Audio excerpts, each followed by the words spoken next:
Welcome to 21st Sports. Football is back, and so are we. In the first week of football, capped off with a doubleheader on Monday night. That was September 12th, 2016, starting off with the Pittsburgh Steelers at the Washington Redskins. And early on in this game, it looked like the Redskins might actually be able to take it. They were up 6-0 after the first quarter, courtesy of a pair of field goals from Dustin Hopkins, a 31-yarder and a 40-yarder respectively. So it was 6-0 in the first quarter. And actually, Roethlisberger got sacked and he fumbled. Kerrigan had stripped the ball, but then Pouncey was able to knock it loose from Kerrigan, and Roethlisberger jumped on it, and then he led the Steelers 87 yards down the field, capping it off with a touchdown pass to Antonio Brown, a 29-yard touchdown pass on 4th and 1. And that gave the Steelers the lead 7-6, and they did not look back from there. They scored another touchdown before the end of the first half, a 3-yard touchdown pass from Ben Roethlisberger that ended up in the hands of Eli Rogers. It bounced off the other receiver that it was intended for, and Rogers with a heads-up play gets his first touchdown of his NFL career. And, I mean, I'll tell you, what a football IQ, heads up, knowing where the ball is, paying attention. It bounced off the other receiver, and he was able to come down with it in the end zone, and that made it 14-6, Pittsburgh over Washington, headed into intermission. Then in the third quarter, Chris Boswell kicked his first field goal of the game, a 46-yarder, to extend the lead to 17-6.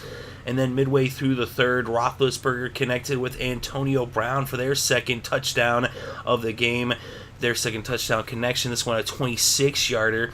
And so right there, that was 24 unanswered points after being down 6-0 to make it 24-6. So once those Steelers got going, they just did not stop. A very explosive, high-powered offense, as we saw last year, as Roethlisberger had big games. He had a pretty big game to start off the season here on Monday Night Football. The Redskins did finally get back on the board with Dustin Hopkins' third kick of the game. This one a 34-yarder. 2 minutes before the end of the third to make it 24-9, and then a couple minutes into the fourth, Chris Thompson was able to get in the end zone with a 1-yard touchdown run that made it a one-score game at 24-16. So it looked like, hey, maybe Washington's going to get back in this, but no. The Steelers just put the nail in the coffin, putting together a 73-yard drive that lasted over 7 minutes, capped off by a 15-yard touchdown run by D'Angelo Williams to put the game back out of reach at 31-16. And then D'Angelo Williams had a second touchdown run a couple minutes later. This one a 6-yard touchdown run to make it 38-16 as the Steelers end up running away with this one. A very impressive performance by Pittsburgh. And I'll tell you, if they play the way they did on Monday night, they're going to be one of the top teams in the AFC, and definitely heading into the season, building off of the success that they had last year, they definitely are looking really good on both sides of the ball. As I said, they got that high-powered offense, and their defense is finally solidified. They've been kind of rebuilding the defense the last couple years, but they definitely looked very good and a very cohesive, solid unit against the Redskins. Of course, a couple interceptions. Kirk Cousins actually had more yards than Roethlisberger, as Roethlisberger was 27 for 37 with 300 yards and 3 touchdowns, 1 interception. A very good day for Roethlisberger. On the other side, Cousins 30 for 43, not as accurate. He had a few more yards, 329 passing yards, but no touchdowns and the 2 interceptions. The leading rusher in the game, D'Angelo Williams, had a monster game, 26 carries for 143 yards and 2 touchdowns. And this was at a point in the game where he really put up a lot of his yards, his numbers, was late in the game when they knew that the Steelers were going to be rushing with the lead, and they still couldn't stop D'Angelo Williams. He also had 6 receptions for 28 yards, giving him 171 total yards on the game. Antonio Brown, also a big game, 8 receptions, 126 yards, 2 touchdowns. And Eli Rogers, in his first NFL game, with 6 receptions, 59 yards, and a touchdown. Sammy Coates also had 2 catches for 56 yards. And on the other side, for the Redskins, their leading rusher was Matt Jones with just 7 carries for 24 yards. Chris Thompson had 4 carries for 23 yards and a touchdown. And Deshaun Jackson was the leading receiver for the Redskins with 6 receptions for 102 yards. Jordan Reed had 7 receptions for 64 yards. So the Steelers shut down the Redskins' running attack, and they actually didn't really run the ball too much, and especially once they fell behind, then they were forced to just pass the ball, as you saw Cousins with over 43 attempts in the game. Shazier getting an interception off of Cousin, and of course the ageless, the immortal James Harrison, one of the best defenders to play the game, he had an interception as well. Shazier also with a forced fumble.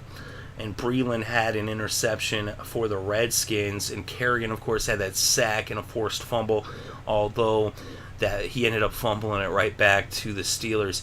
We look at first downs, 23 for Pittsburgh, 18 for Washington. And we look at third downs, and here's a real big difference in this game. On third down, the Steelers 9 for 14, 64% conversion rate on third down. Washington could not get them off the field, and the Steelers were 2 for 2 on fourth down, 100%.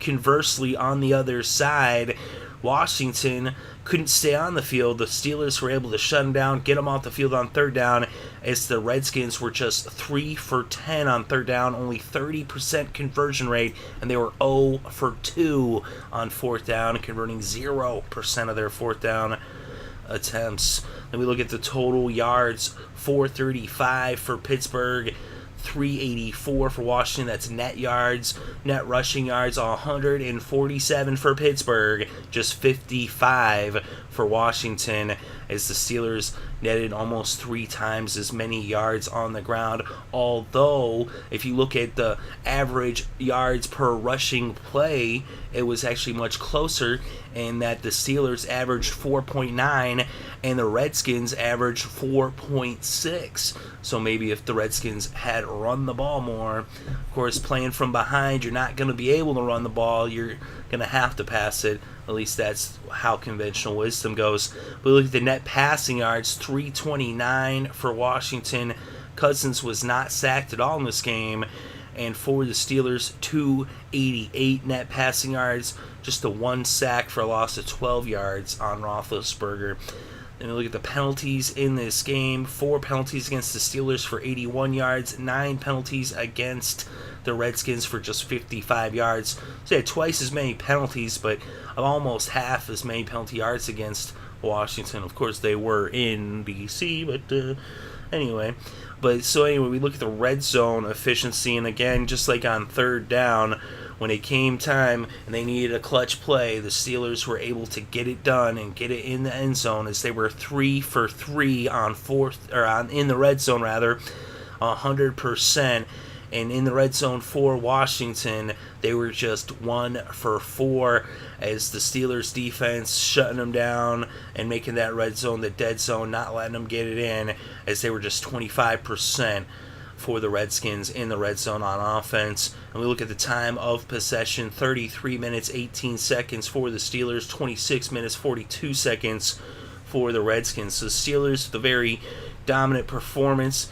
They did trail early on, but once they got things going, they just did not stop, and they just rolled right over the Redskins. And this is on the road, so a big road victory for Pittsburgh, as things are looking bright moving forward if they continue to play the way they did on Monday night. Of course, the Redskins, it was a rough night for them, but going up against a really tough Pittsburgh team, I still think the Redskins have plenty to look forward to this season. It's just week 1, and I think that the Redskins, they're going to have to play better ball than they did on Monday, but I still believe that the Redskins can be competitive in the NFC East, and I think they're going to be right there in the thick of things with the Eagles and the Giants and the Cowboys, as that division is wide open. Whereas with the Steelers over there in the AFC North, they're going to be battling it out with the Bengals, as those are going to be 2 of the top teams in the AFC. and it's going to be interesting moving forward to see how things develop. But let me know what you think in the comment section below. What plays and performances stuck out to you? Thank you very much for listening. It's greatly appreciated. I hope you're having a good day.